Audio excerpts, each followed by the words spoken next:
احمدہ و نصلی علی رسولہ الکریم۔ ایک ساتھی کا سوال ہے کہ مرد یا عورت کا نقلی بال یا وگ لگانا کیسا ہے، یعنی جائز ہے یا نہیں؟ الجواب حامدا و مسلیا اما بعد۔ مسئلہ یہ ہے کہ سر پر مصنوعی بال لگانے کا حکم یہ ہے کہ اگر یہ بال دوسرے انسان کے ہوں تو ان کا لگانا گناہ کبیرہ ہے، اور انسانی بال لگوانے والوں پر حدیث میں لعنت وارد ہوئی ہے، اور اگر مصنوعی بال انسان یا خنزیر کے نہ ہو تو ان کا لگوانا جائز ہے۔ البتہ مصنوعی وگ لگانے میں اگر کسی کو دھوکہ دینا مقصد ہو تو یہ بھی درست نہیں ہے۔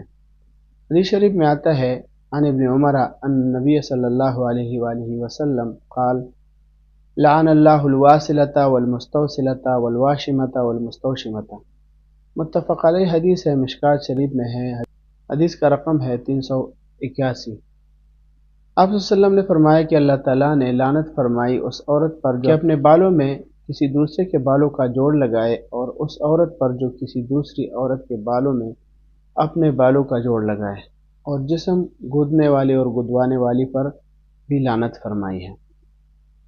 شامی کے اندر لکھا ہے، جلد نمبر 6 صفحہ نمبر 372 میں، وفی اختیار ووصل الشعر بشعر الآدمی حرام سواء كان شعرها أو شعر غيرها لقوله صلى الله عليه وآله وسلم لعن الله الواصلة والمستوصلة والواشمة والمستوشمة والواشرة والمستوشرة والنامسة والمتنمسة۔ النامسة التي تنتف الشعر من الوجه والمتنمسة التي يفعل بها ذلك۔ تو نبی علیہ الصلوۃ والسلام نے اس پر لعنت فرمائی ہے، لہٰذا اس سے بچنا چاہیے، وما علینا الا البلاغ۔